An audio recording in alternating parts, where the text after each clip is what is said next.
Seigneur éternel, ce matin, nous désirons te louer. Désirons te remercier, en effet, pour ta présence dans ce lieu. Désirons te remercier parce que tu es bon et que tu nous donnes une opportunité de te suivre, effectivement. Tu nous donnes le privilège, tu partages avec nous ce privilège, cette opportunité de pouvoir te suivre, Seigneur éternel. Et te suivre, Seigneur, ce qui va engager un apprentissage de ce que toi tu désires, de ta volonté. Un apprentissage de ta parole qui nous révèle ta volonté. Alors merci. Merci pour ta parole que tu mets encore ce matin à notre disposition afin que nous apprenions de toi. Afin que nous apprenions à marcher avec toi, pour toi, en ayant un seul but, Seigneur, c'est toi. Merci. Merci pour ces moments. Merci Saint-Esprit pour ton aide dans l'annonce de cette parole. Merci pour les cœurs touchés, pour les vies transformées de gloire en gloire, Seigneur, à ton image. Sois glorifié au nom de Jésus. Amen, Seigneur. Être vérité, suivre le Seigneur et le Maître, ça implique une chose importante, ça implique du changement. Je suivrai le Seigneur et le Maître. Je suivrai son chemin.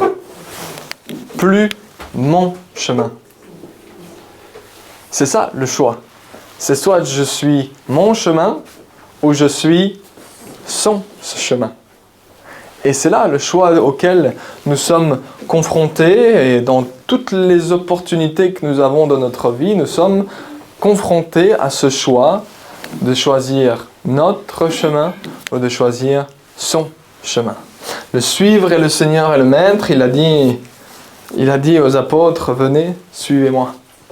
Ils ont arrêté ce qu'ils faisaient, ils ont arrêté leur plan, ils ont arrêté toutes les choses qui les concernaient, ils ont arrêté toutes les choses que eux pensaient être bons pour leur vie, et puis ils ont tout laissé tomber. Quand vous lisez Pierre, Jean et Jacques, ils ont tout laissé tomber à l'instant, et puis ils ont fait quoi? Ils l'ont suivi. Donc, être vérité par rapport à suivre son Seigneur et son Maître, de fait, être vérité, pourquoi? Parce que ça implique beaucoup de choses. Ça implique tout. Ça implique toute notre vie et ça implique une vie qui va être, qui devrait être, qui doit être changée par rapport à ce qui était avant. Par rapport aux plans, par rapport aux circonstances, par rapport aux idées, par rapport aux pensées, par rapport à la manière d'agir, par rapport à notre fonctionnement. Si nous suivons le Maître, nous ne suivons plus nous et nos anciennes manières d'agir, mais nous le suivons lui et ses manières d'agir. Amen. Amen. Alors voilà le texte que nous avons, c'est en plein dans le sujet d'aujourd'hui. Voilà le sujet dont nous allons parler. Nous allons prendre ensemble Romains au chapitre 3 et au verset 21. Nous allons commencer par là. Et c'est un sujet ou un verset que nous avons déjà lu en étude biblique il y a quelques mois de cela. Et nous sommes en plein dans ce que nous appelons la doctrine de la justification, donc le fait que nous sommes justifiés par Christ, par le sacrifice de Christ, par ce qu'il a accompli sur la croix. C'est ce que nous allons voir aujourd'hui, cette justification, être justifié, mais surtout ce qu'implique cette justification. Amen. Voilà ce qui est écrit. Mais maintenant, la justice de Dieu dont témoignent la loi et les prophètes a été manifestée indépendamment de la loi. C'est la justice de Dieu par la foi en Jésus-Christ pour tous ceux qui croient. Il n'y a pas de différence. Tous ont péché et sont privés de la gloire de Dieu.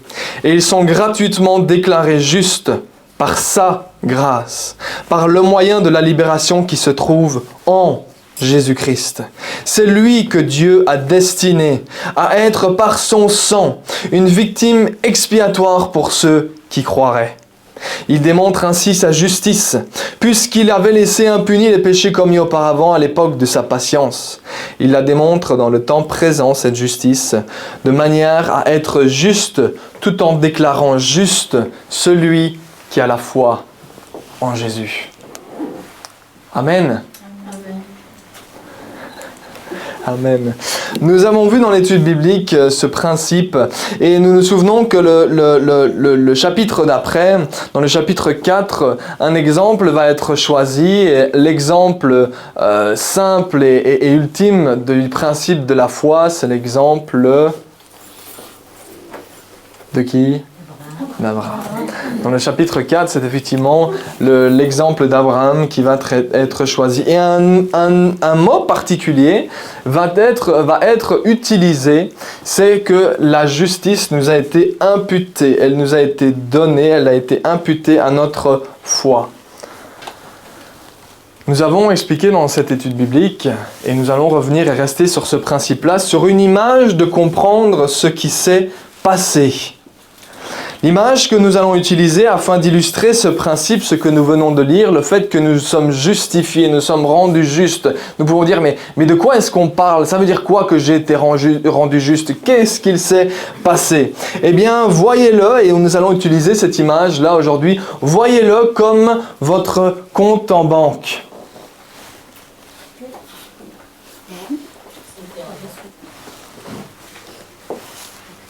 Voyez-le comme le compte en banque, cette image qui est utilisée. Christ a payé le prix de la dette que nous avions.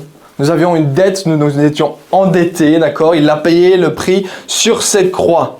Mais le compte n'est pas juste revenu à zéro. D'accord ? Nous étions endettés à cause du péché que nous avions hérité d'Adam et d'Ève. Nous étions endettés vis-à-vis de Dieu. Et cette dette devait être remboursée par la mort. Et Christ, en mourant sur cette croix, est devenu la victime expiatoire de cette dette. Il a payé le prix de cette dette et il a remis le compte à zéro. Mais il ne l'a pas seulement remis à zéro. Il l'a remis en positif. Et en positif plus infini. Vous avez déjà vu un compte en banque qui est en plus infini ? Moi non plus. Certains d'entre vous, certains d'entre nous l'aimeraient bien peut-être le compte en positif infini, mais pourtant c'est exactement ce que Christ a pu faire. Il a payé le prix, non seulement il l'a remis à zéro, mais ensuite il l'a rajouté dessus, il a déposé sur notre compte en banque sa justice, qui elle est en positif de manière ultime et infinie. Elle n'a pas de limite. Elle est plus grande, elle est plus puissante que toute autre justice. C'est la justice parfaite, elle est sans défaut. Et donc, elle est par définition, comme le Seigneur est éternel et il est infini, sa justice est elle-même parfaite, éternelle et infinie. Il nous a donc déposé sur notre compte en banque, c'est la valeur du sacrifice de Jésus-Christ, et il a échangé la situation dans laquelle nous nous trouvions, c'est-à-dire que nous étions endettés. Il a pris notre dette, lui il était juste et il nous a donné sa justice. Il y a eu un échange qui s'est fait, un échange spirituel qui s'est passé entre Christ et ceux qui croient. Parce que c'est de ceux-là dont il parle, hein, d'accord ? Il dit la justice a été imputée à ceux qui croient dans le Fils du Très-Haut. Amen. La question aujourd'hui donc c'est, comment allons-nous utiliser ce compte en banque ?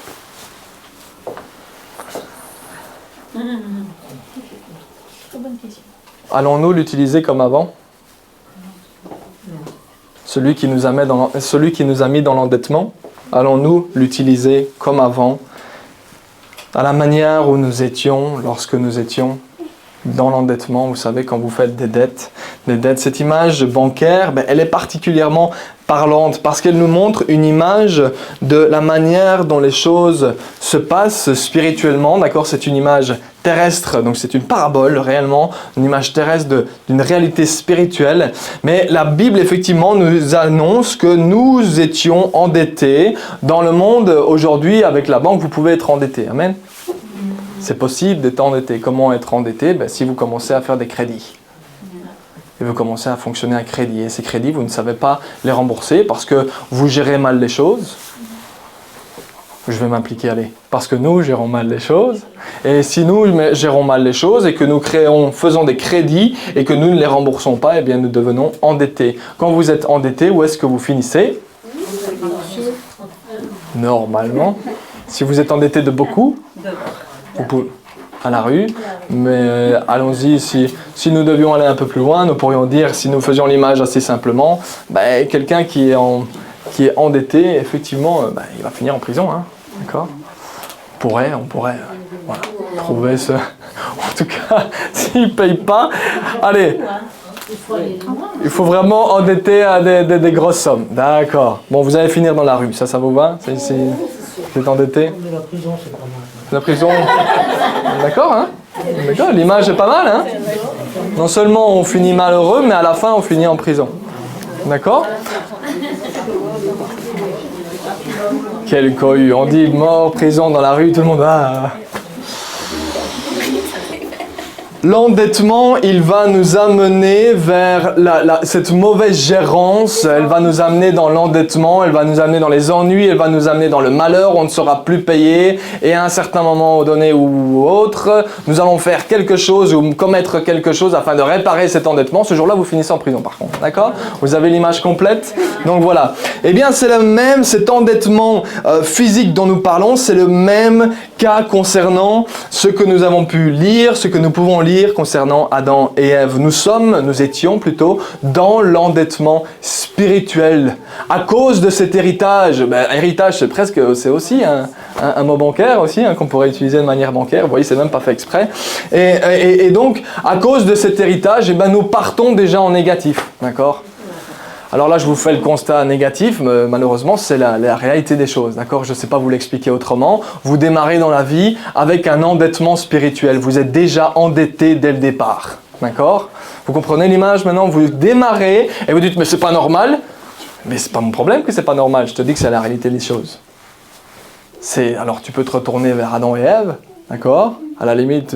Mais en soi, on a hérité ça d'eux, et nous fonctionnons de la même manière qu'eux lorsque nous naissons, parce que nous fonctionnons, non seulement nous démarrons avec cet endettement, mais nous continuons à nous endetter parce que nous marchons de la même manière, dans la même manière de vivre, et donc nous restons dans ce malheur, nous restons dans ces problèmes, et ce péché, cet endettement spirituel va nous amener de malheur en malheur, choisissant des choses qui vont nous convenir et qui vont nous amener dans les problèmes. On est d'accord avec ça, d'accord ? Oui ? Oui. Ça va.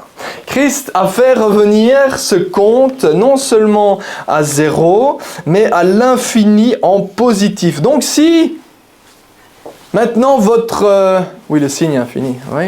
Alors, si maintenant votre compte en banque passait en positif, avec une énorme somme dessus, d'accord ? Demain, il est déposé sur votre compte, allez, qu'est-ce qui est une énorme somme pour chacun d'entre nous, le commun des mortels ? On va dire, allez, 1 million d'euros. On reçoit 1 million d'euros. C'est déjà une belle somme, hein, d'accord ? C'est déjà une belle somme. Vous recevez d'un coup, alors comment est-ce que vous allez l'utiliser ? Est-ce que vous allez l'utiliser à la même manière d'avant ? Cette manière qui nous a amenés dans les endettements, cette manière qui nous a amenés dans les problèmes, est-ce qu'on va d'un coup, ouais, j'ai une belle somme, donc maintenant je vais la délapider comme j'ai envie de le faire, je vais l'utiliser comme j'ai envie de le faire, je vais l'utiliser inutilement à la manière de ce fonctionnement qui nous a amenés dans l'endettement. Est-ce que c'est comme ça que ça fonctionne ? Est-ce que c'est comme ça que ça devrait fonctionner ? Non. Alors c'est possible que ça fonctionne comme ça, mais est-ce que c'est conseillé que ça fonctionne comme ça ? Non. De fait, si vous recevez une grosse somme, eh bien le but, ce n'est pas de l'utiliser inutilement, mais au contraire, nous allons apprendre à l'utiliser correctement. Et j'ai même envie de dire, on va aller plus loin que ça. On va apprendre à la faire fructifier, cette somme. On va apprendre à la faire grandir. On va l'utiliser tellement de manière correcte. On va vraiment apprendre à vivre avec. On va vraiment apprendre à l'utiliser correctement. On va vraiment apprendre à pouvoir dire, eh bien non seulement je n'agis plus comme avant et je ne la dilapide pas inutilement, mais j'ai envie d'aller encore plus loin. Qu'elle fructifie, je vais investir, je vais trouver des techniques, je vais suivre des conseils de personnes qui vont faire fructifier davantage, je vais mettre des plans en place, je vais travailler davantage, je vais investir davantage, etc., pour que ce capital soit bien utilisé. D'accord ? Eh bien, il en va de même pour notre compte spirituel.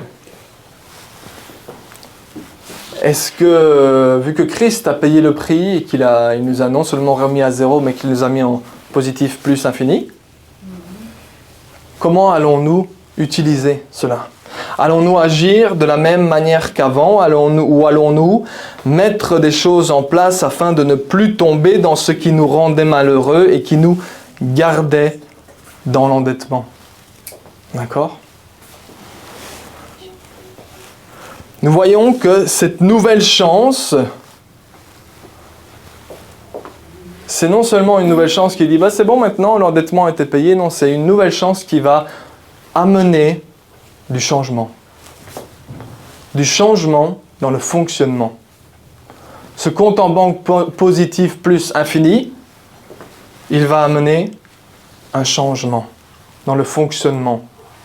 Il va amener un changement dans la manière d'agir. Il va amener un changement afin de ne plus tomber dans l'endettement comme auparavant. D'accord? Tout le monde me suit? Ou est-ce que je suis déjà trop dans le bancaire? Dans les données bancaires. Un deuxième exemple qui pourrait illustrer ce que nous avons lu. Je vous donne un exemple, une parabole, on peut en utiliser une autre. Un jour, un homme travaillait beaucoup, mais il avait un problème, cet homme-là. C'est que non seulement il travaillait beaucoup, mais il buvait beaucoup aussi.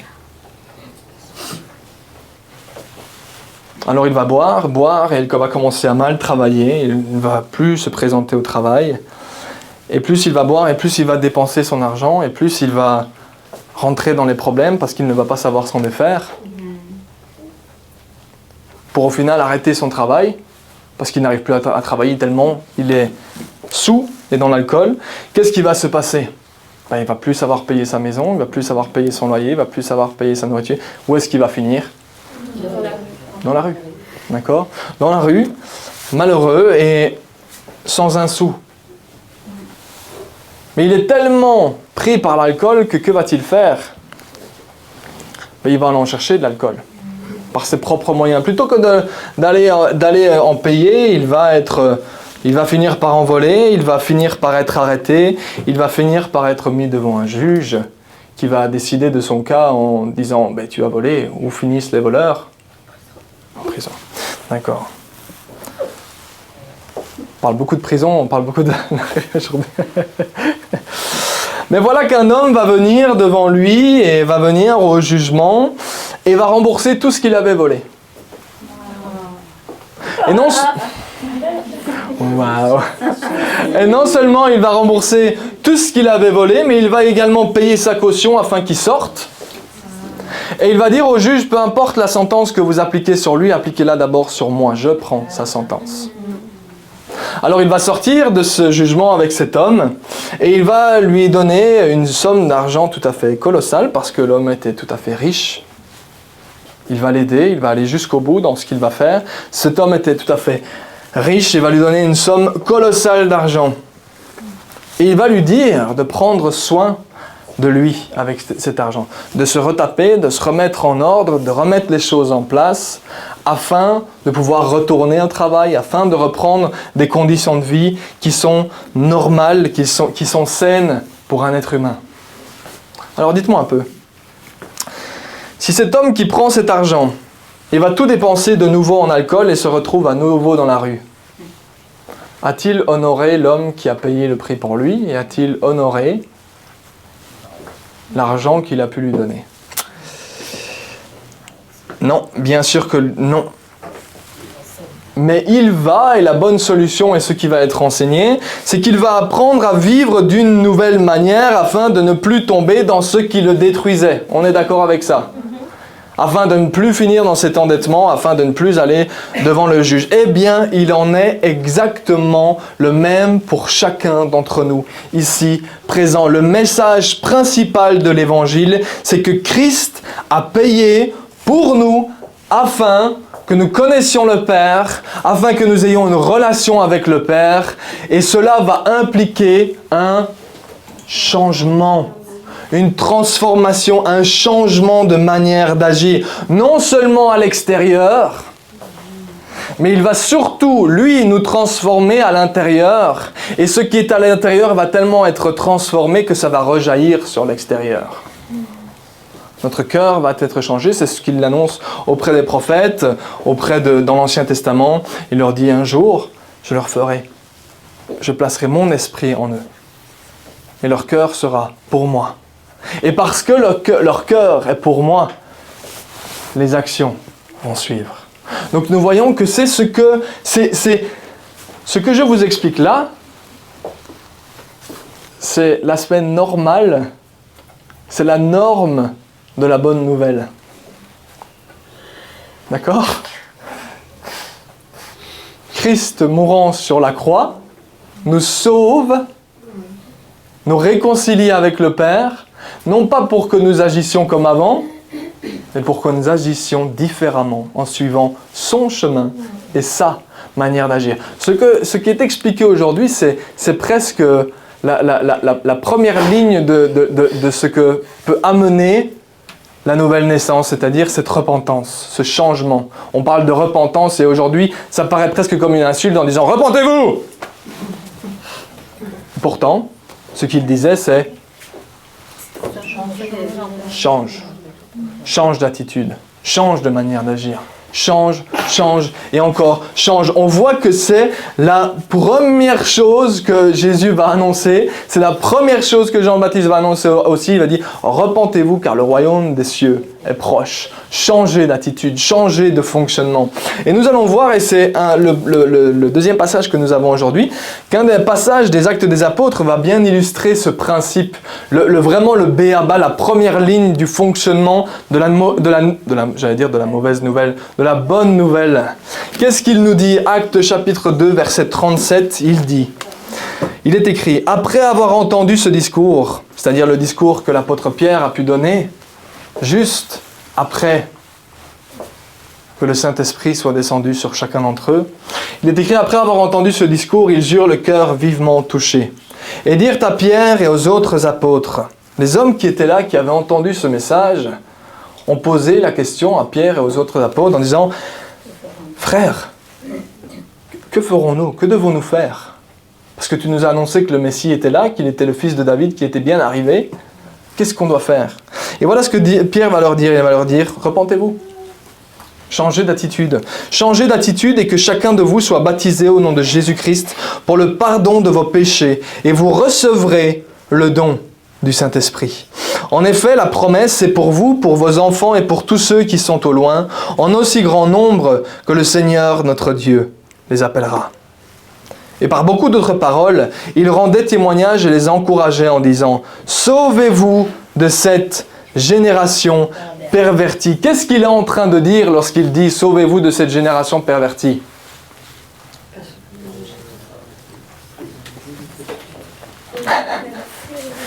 Il leur dit, vous voyez leur manière d'agir, gardez-vous bien d'agir comme eux. C'est cela qu'il dit. Gardez-vous bien d'agir comme eux. Sauvez-vous de cette génération pervertie. Sortez du milieu d'eux, sortez de leur manière d'agir et n'agissez plus comme eux. C'est cela le message derrière. Qu'est-ce que Jésus va dire à la femme adultère ou à la femme qui va être trouvée en plein délit d'adultère ? Cette femme va être rapportée par les religieux auprès de Jésus en disant « Voilà ce que la loi dit, toi, qu'est-ce que tu dis ?» Et Jésus va les confronter, chacun d'entre eux, à leur propre nature de péché, à leur propre nature, oui, en disant qu'ils ne sont pas meilleurs qu'elle. Mais ensuite, lorsqu'il va s'adresser à la femme adultère, ou la femme... Ça s'appelle la femme adultère, mais la femme qui commettait le péché, l'adultère. Que va-t-il dire ? Il va lui dire, où sont ceux qui te condamnaient ? Ils sont partis. Alors moi non plus, je ne te condamne plus. Je ne te condamne pas. Par contre, va et ne pêche plus. Autrement dit, vas-y, va marcher et change. Change et encore change. Nous avons été justifiés afin d'agir différemment d'avant, d'agir dans la justice de Dieu. Nous sommes appelés, amenés à changer. C'est-à-dire que nous sommes amenés par la grâce de Dieu. On va voir que tout seul, on n'y arrive pas. Mais par la grâce de Dieu, avec l'aide de Dieu, sous son enseignement, nous sommes amenés à changer et à ne plus être comme avant. Nous ne sommes pas appelés à rester les mêmes, nous ne sommes pas appelés et amenés à rester dans la même situation qu'avant, mais nous sommes amenés à marcher d'une nouvelle manière, à agir d'une nouvelle manière, à parler d'une nouvelle manière. Nous sommes appelés à changer, chacun d'entre nous, tout le monde ici y compris. Il n'y a pas d'exception, moi y compris. Le Seigneur nous dit, changeons, changeons et changeons. Alors voilà les quelques phrases que j'ai pu noter pour chacun d'entre nous. Quelques instructions, quelques lignes d'exemple de ce que nous pouvions être auparavant. Si hier, tu croyais être seul, eh bien change aujourd'hui, parce qu'aujourd'hui tu n'es plus seul, Dieu est avec toi. Change ta pensée, tu n'es plus seul, Dieu est avec toi. Change ta pensée. Si hier tu pensais ne servir à rien, mais change parce que Dieu veut t'utiliser. Tu sers à quelque chose. Si hier tu pensais n'avoir aucun but, eh bien change ta pensée, Jésus est devenu ta raison de vivre. Si hier tu péchais, change et agis selon l'enseignement de Jésus. Si hier tu mentais, change et aujourd'hui dis la vérité. Si hier tu te disputais, change et cherche la paix. La parole de Dieu nous dit d'être des enfants de paix. Si hier tu te mettais en colère, change et agis avec douceur. Si hier tu étais offensé, change et choisis de pardonner. Si hier tu haïssais, change et aime. Si hier tu maudissais parlant en mal des autres, change et bénis parlant bien des autres. Si hier tu étais jaloux des autres, change et désire le meilleur pour les autres. Si hier tu ne regardais qu'à toi, change, regarde aux intérêts des autres. Si hier tu ne croyais ne pas pouvoir changer, eh bien change aujourd'hui. Crois seulement que tu peux changer car tout est possible à celui qui croit. Tous ces points sont valables pour chacun d'entre nous, moi y compris. Vous savez, à plusieurs reprises, j'ai déjà pu raconter un peu mon exemple personnel, la manière dont les choses se sont passées, et ce n'est pas avec, c'est loin de moi l'idée de regarder avec culpabilité en arrière, vraiment loin de là, mais plutôt de me dire, quand je voyais ma manière d'agir auparavant, lorsque j'avais vraiment avant de désirer marcher avec le Seigneur, quand j'avais 15, 16, 17, 18 ans, je me dis avec du recul, je perdais vraiment mon temps. Je perdais vraiment mon temps sur le JSM, sur l'ordinateur, à dormir toute la journée, à faire ce qui me plaisait, à agir de la manière qui me plaisait. Vous savez, on va dire, ouais, mais tu avais 18 ans, ben ça va, tu étais encore jeune. Les plus anciens qui ont connu Christ en étant plus anciens vont dire, oui, tu as de la chance, tu l'as connu, tu l'as rencontré jeune. Mais vous n'imaginez pas, déjà à l'heure actuelle, à 18 ans, aujourd'hui je parle de la différence d'avec avant. Ce qu'on peut déjà voir en ayant 18 ans. Pourquoi est-ce que je dis ça? Parce qu'aujourd'hui, vous avez des outils comme ces GSM. Et aujourd'hui, à mon époque, on avait un peu moins de... Les smartphones, c'était pas encore ce que c'est aujourd'hui. Pas encore tout à fait. Ça arrivait. Mais on avait les ordinateurs. Et vous n'imaginez pas le nombre de choses impures que j'ai pu voir sur l'écran de mon ordinateur. Ce que j'entends par là, c'est qu'on pourrait me dire aujourd'hui, ouais, mais t'avais 18 ans, ça va, t'étais jeune. Mais ce qui arrive aujourd'hui n'est pas ce qui arrivait il y a une centaine d'années. Je prends un peu, je recule, et je dirais même une centaine d'années, mais allez Jacques, quand t'étais jeune, quoi, donc il y a une soixantaine d'années. Mais j'ai même pas besoin de... Ben oui, d'accord. Il y a une soixantaine d'années, donc c'est pas il y a si longtemps que ça. Si on y pense bien. Et pourtant, avec ce GSM, avec cet ordinateur, avec ces écrans, on peut voir dans l'espace de quelques semaines le nombre d'impuretés qu'une personne voyait peut-être dans le temps de sa vie. En quelques semaines. Pensez à cela. Pensez à ça pour les jeunes. Le nombre de fois où je vois ces GSM et je me dis, on est toute la journée dessus. Et c'est une réalité pour chacun d'entre nous. chacun d'entre nous, les utilisons comme bon outil, mais ils peuvent aussi être des outils qui sont mis à la disposition du diable lui-même. Parce qu'en quelques secondes, on peut voir un nombre d'impuretés tellement gigantesques que ce sont des choses qu'on ne voyait pas il y a 60 ans de cela. Ça prenait parfois une vie complète de voir des choses qui étaient vraiment impures ou vraiment horribles. Aujourd'hui, vous ouvrez votre GSM, vous prenez votre écran, vous tapez un mot et vous avez tout ce que vous voulez.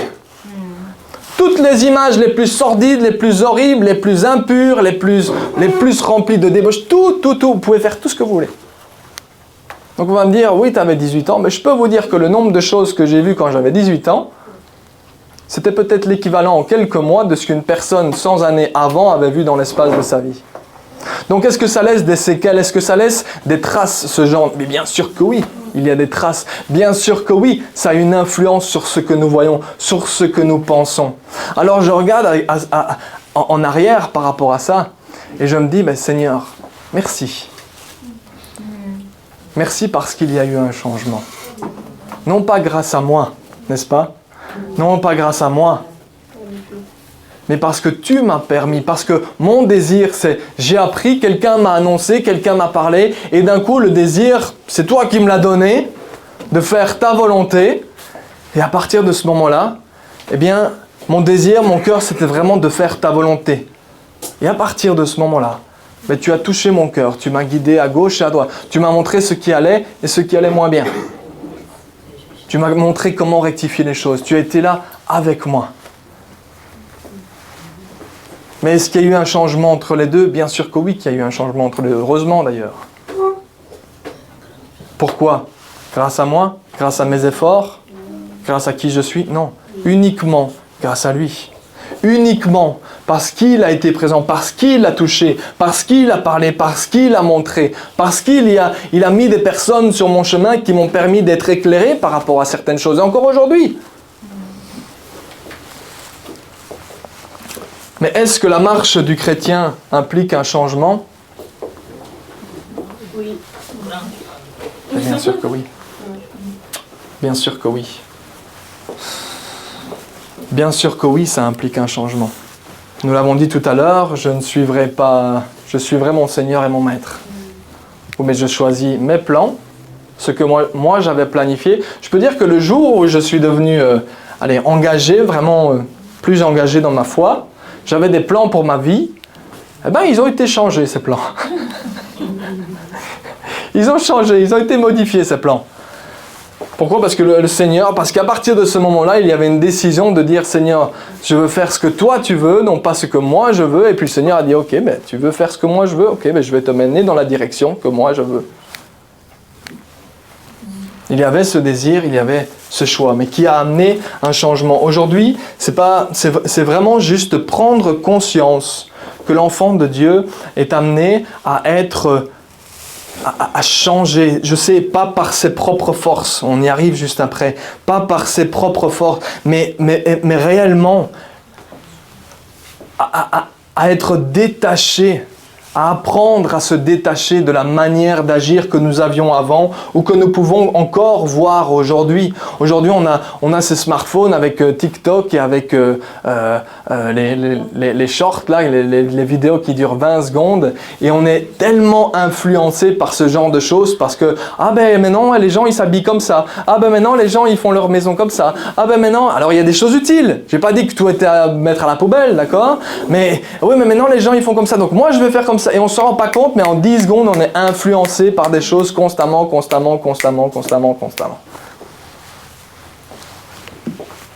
Et la parole de Dieu nous avertit par rapport à cela, en disant, veille, sois attentif à ne pas te laisser influencer par ce qui vient du monde, parce que tu venais du monde, et je t'en ai sorti, afin que tu sois ce que moi je veux que tu sois, que tu me ressembles à moi. Non pas que tu te laisses influencer par ce que le monde va pouvoir faire. Alors, en citant cette liste, j'ai pris conscience, je me suis dit, lorsque je vous ai dit, si hier tu te disputais, aujourd'hui change, si hier tu te mettais en colère, aujourd'hui change, si hier tu étais offensé, change et sois dit de pardonner, si hier tu haïssais, change et aime, si hier tu maudissais, aujourd'hui change et bénis. En faisant cette liste, j'ai pris conscience, je me suis dit, certains vont me dire, oui, je veux changer, mais parfois je me rends compte que c'est compliqué et je me rends compte aussi que parfois je pêche, même si j'ai pas envie, je pêche encore et j'arrive pas toujours à agir de cette manière-là. J'arrive pas constamment, 100% du temps, à agir de cette manière-là. Donc on dit oui, je veux changer, oui, j'aimerais bien changer, mais je me rends compte que j'y arrive pas toujours. Alors un pasteur américain, un jour, face à cette pensée, a dit quelque chose d'intéressant, il a dit « Bienvenue au club ». Bienvenue au club de ceux qui désirent suivre Christ, mais qui se rendent compte qu'ils n'y arrivent pas toujours. Bienvenue au club. Est-ce que tu crois être tout seul dans cette situation? Chacun d'entre nous sommes dans cette situation. Chacun d'entre nous sommes dans cette situation où nous avons ce désir de suivre Christ, mais nous nous rendons compte par la force des choses et par les situations que nous ne réagissons pas toujours de la meilleure manière, nous ne parlons pas toujours de la bonne manière. Et même lorsque nous voyons la pensée même de l'apôtre Paul, nous montre que plus il avançait, et plus il se rendait compte de la perfection de Dieu, et plus il se rendait aussi compte de sa propre nature. Et soyons même assez francs les uns avec les autres. Est-ce que nous ne pensons pas que Dieu est au courant?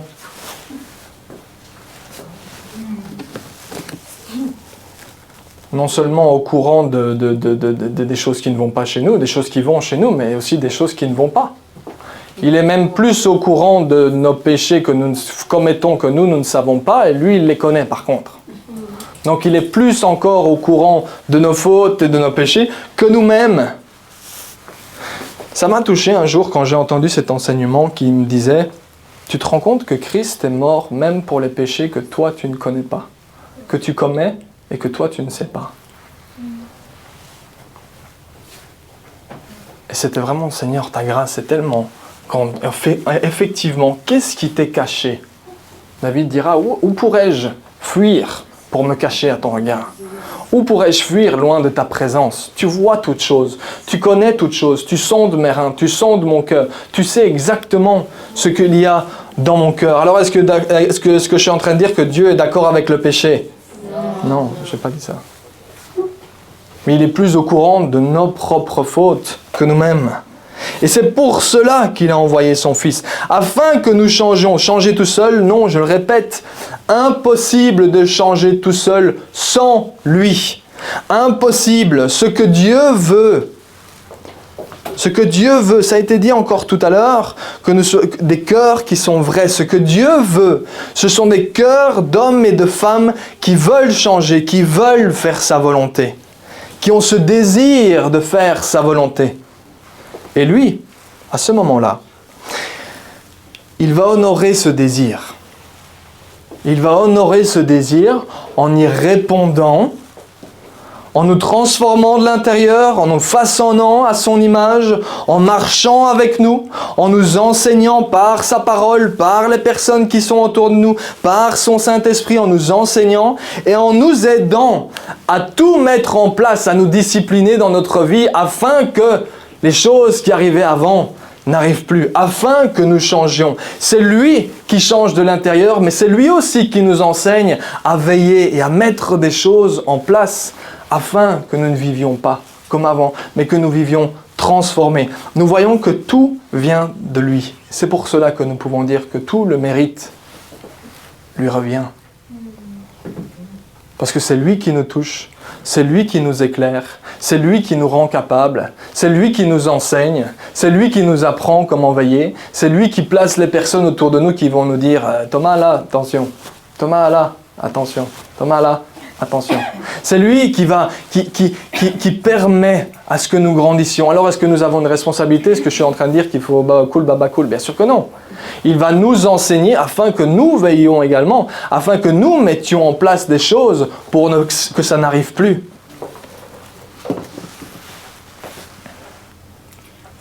Pour celui qui dit « Oui, mais je n'y arrive pas toujours de cette manière-là », eh bien voilà le processus que le Seigneur nous donne. Le processus du changement, mais le processus du changement passe par la reconnaissance de de nos fautes. Et c'est ce qui est écrit dans 1 Jean chapitre 1 et verset 8. Il dit, si nous disons que nous n'avons pas de péché, nous nous trompons nous-mêmes. Et la vérité n'est pas en nous. Par contre, si nous reconnaissons nos péchés, il est fidèle et juste pour nous les pardonner et pour nous purifier de tout mal. Vous comprenez ? C'est lui qui nous purifie de tout mal. Mais quelle est la démarche ? Il dit, reconnaissez bien et comprenez bien que oui, la nature de Christ est en vous, mais il y a aussi ce péché qui rejaillit, à cause des mauvaises habitudes, qui a encore ces habitudes, qui a encore parfois ces mauvaises manières d'agir, et tu ne fais pas systématiquement ce que tu veux. Il dit, ok, comprends bien que si tu dis que tu es absolument sans aucun péché, ben tu te trompes toi-même, tu t'aveugles toi-même, tu mets un voile sur tes yeux en disant que tu es quelque chose que tu n'es pas. La vérité n'est pas en toi. Mais il dit si tu reconnais. Et c'est ce mot-là, reconnaître, qui est intéressant. C'est la reconnaissance qui est intéressante. Le reconnaître dans les anciennes versions, pour ceux qui ont l'habitude de lire les anciennes versions, il disait si tu confesses. Si tu confesses, si tu reconnais. Et ce terme de confesser, eh bien, il est parfois utilisé pour déclarer quelque chose, pour dire quelque chose à voix haute, d'accord ? De confesser Jésus-Christ comme Sauveur et Seigneur, c'est le même mot qui est utilisé, d'accord ? Mais le principe derrière, cette confession, cette reconnaissance, cette déclaration du fait que, reconnaissance de mon péché, c'est de faire exactement l'inverse de ce qu'Adam et Ève ont fait lorsqu'ils ont péché pour la première fois. C'est ça le principe de cette reconnaissance. Qu'est-ce qu'ils ont fait, eux ? Ils ont péché et ils se sont cachés. Et là, ce qu'il nous dit dans ce verset-là, il dit « reconnais ».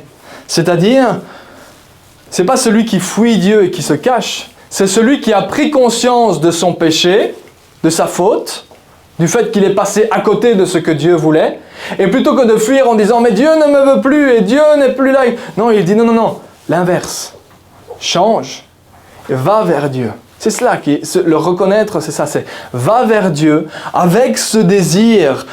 Tu as un désir de venir vers Dieu, contrairement à Adam et Ève qui ont fui, tu as un désir de venir vers Dieu, parce que tu sais ce qui est écrit, mais afin que les choses changent, en reconnaissant notre besoin de Dieu pour changer. Celui qui vient vers Dieu parce qu'il y a une faute dans sa vie, eh bien il vient vers Dieu parce qu'il sait qu'il a besoin de Dieu afin d'agir différemment. Seul, je vous le répète, par nos propres forces, faire comme les religieux qui mettaient 3000 règles en place pour que ça n'arrive pas, à un moment donné, ils passaient à côté. Et c'est pour ça que Christ dit, c'est moi qui vous ai justifié, c'est moi qui ai pris votre place, c'est moi qui ai mis votre compte en banque en positif, afin que vous preniez ma place, afin que vous soyez réconciliés avec le Père, afin que vous ayez un libre accès au trône de la grâce, et afin que lorsque je vous montre et que je vous montre à vos yeux qu'il y a quelque chose qui ne va pas, eh bien vous veniez vers moi avec ce désir de changer, et moi je vais vous purifier de tout mal. De l'intérieur. Moi, je vais vous transformer de l'intérieur et vous allez voir votre nouvelle manière d'agir. Vous allez en être témoin. Vous allez être témoin de ce qui change à l'intérieur en voyant ce qui se passe à l'extérieur. Vous voyez, c'est parfois quelque chose qui pourrait être compliqué à comprendre ou compliqué à discerner par rapport à cela. On dit, oui, je suis juste. Je vois qu'il y a des versets qui disent « Tu es juste, tu as été justifié », mais il y a des autres qui disent « Je suis en progression dans la sainteté ». C'est quoi le... Je suis juste, je ne suis pas juste. Je suis saint ou je ne suis pas saint. Il y en a d'autres qui m'appellent saint, et puis après ils me disent « Je suis en progression dans la sainteté ». Oui, mais je suis saint ou je ne suis pas saint? Je ne comprends pas le principe. Eh bien, c'est ces deux réalités qui sont mises l'une envers l'autre, l'une en face de l'autre. Il y a la réalité spirituelle de Dieu qui dit « Tu es juste ». J'ai payé pour toi, je t'ai justifié, tu es rendu saint. Mais ce que tu vois de tes yeux ne correspond pas à cette déclaration que Dieu place sur ta vie. Il t'a rendu juste et il nous rend capables d'agir parfaitement comme lui. Mais ce que tu vois ne correspond pas encore à ce que lui a déclaré et à la justice qu'il t'a donnée, la perfection qui est en toi. Ça ne correspond pas encore dans ce que tu vois de ce qui arrive dans tes membres. Eh bien, c'est exactement lorsque nous prions que ton règne vienne, que ta volonté soit faite. Que ton règne vienne. Est-ce que Dieu est roi? Pourquoi est-ce que son règne a besoin de venir alors? S'il est déjà roi.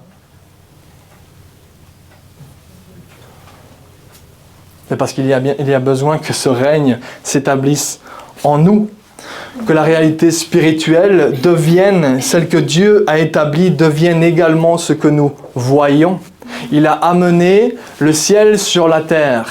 Jésus était le transporteur du royaume des cieux. Qu'est-ce qu'il a fait? Il est venu montrer aux hommes la réalité spirituelle de ce à quoi un homme était supposé ressembler. Et il a dit, voilà à quoi vous êtes supposé ressembler. Maintenant, ça c'est la réalité spirituelle, la déclaration spirituelle. Maintenant, je suis avec vous, je vous donne toutes les capacités afin que vous agissiez de la même manière. Vous ne le voyez peut-être pas encore, mais votre progression est en marche. Vous ne le voyez peut-être pas encore, mais vous vous rapprochez de cette réalité spirituelle que Jésus est venu montrer. Vous comprenez la différence entre l'état de perfection que Jésus est venu montrer, mais également cette perfection qu'il nous a transmis et il nous dit maintenant, toutes les cartes sont dans tes mains afin que tu viennes et que tu apprennes à marcher comme moi, je l'ai montré. C'est pour ça qu'il y a ces deux statuts. La réalité spirituelle, c'est-à-dire nous sommes justes, mais la réalité physique qui est que nous sommes en cours de sanctification. Bref. Voilà ce que l'apôtre Paul dira dans Philippiens chapitre 3 et au verset 12.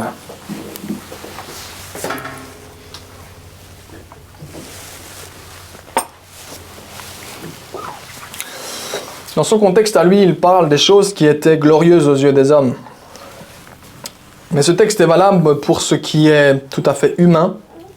Donc ce qui peut être glorieux aux yeux des hommes comme quelque chose de pas glorieux aux yeux des hommes et aux yeux de Dieu. Et voilà ce qu'il nous dit. Il dit, ce n'est pas que j'ai déjà remporté le prix ou que j'ai déjà atteint la perfection. Mais je cours pour tâcher de m'en emparer puisque de moi aussi Jésus-Christ s'est emparé. Frères et sœurs, je n'estime pas m'en être moi-même déjà emparé. Mais je fais une chose, oubliant ce qui est derrière et me portant vers ce qui est devant, je cours vers le but pour remporter le prix de l'appel céleste de Dieu en Jésus-Christ. Qu'est-ce que je fais? J'oublie ma condition passée, j'oublie ce que j'étais. Lui, c'était quelque chose de glorieux par rapport aux Hébreux, mais nous pourrions prendre notre condition et des choses où nous pourrions dire, moi je suis fier de cela ou je ne suis pas fier de cela. Et il dit, ça, voyez-le, oubliez-le, mettez-le en arrière et tournez vos yeux vers ce qui est devant, vers ce qui est de Christ, vers ce qui est de lui. Et tâchez de vous en emparer. Je cours pour tâcher de m'en emparer, puisque de moi aussi, Jésus-Christ s'est emparé. Il nous donne sa pensée, son cœur. Ce qu'il transmet, ce qu'il véhicule là, la pensée qui est transmise, c'est la pensée de son cœur. C'est voilà les choses qui étaient passées, et voilà mon objectif. Voilà ce que je désire. C'est, je vois Christ, il s'est révélé à moi, il m'a parlé, il m'a montré, et c'est vers cela que je cours. C'est vers cela que je cours, afin de m'emparer pleinement de ce qu'il a pu me montrer. Amen. Je clôturerai avec cette phrase, afin que tous les points soient bien mis en avant, les points du changement, mais également les points de la nécessité. C'est ce que nous avons dit tout à l'heure, nous l'avons chanté, je ne sais plus dans quel chant, mais la nécessité de Christ, la nécessité, le besoin que nous avons de lui, mais également la prise de conscience que nous avons à avoir, de comprendre que nous sommes appelés à être différents d'avant, que nous ne sommes pas appelés à rester les mêmes. Ce sont les deux points, c'est ce changement, mais à la fois ce besoin de lui pour changer et l'équipement qu'il nous donne afin de changer. Voilà cette phrase qui conclura pour aujourd'hui. Le chrétien, c'est celui qui va persévérer dans la recherche de faire pleinement ce que Dieu veut pour sa vie, tout en sachant que tout seul et par ses propres forces, il en est tout à fait incapable, car c'est Dieu qui agit au-dedans de lui, transformant son cœur et lui permettant d'agir parfaitement comme lui le veut. Amen. Seigneur éternel, te remercier pour ta parole, te remercier pour ta bonté, te remercier pour ta grâce, parce que tout vient de toi et tout est pour toi. Nous désirons ce matin encore, Seigneur, te glorifier. Que ça a été dans les moments de louange et d'adoration, que ce soit dans la prédication de ta parole, que ce soit également dans les moments de communion fraternelle. Te remercier, Seigneur, pour ton Église et pour l'édification de ton Église, Seigneur. Merci pour ta grâce, parce que il y en a un qui sème, l'autre qui arrose, mais Seigneur, c'est toi qui fais grandir. Alors merci. Merci, Seigneur éternel, sois glorifié au nom précieux de Jésus-Christ. Amen. Soyez bénis.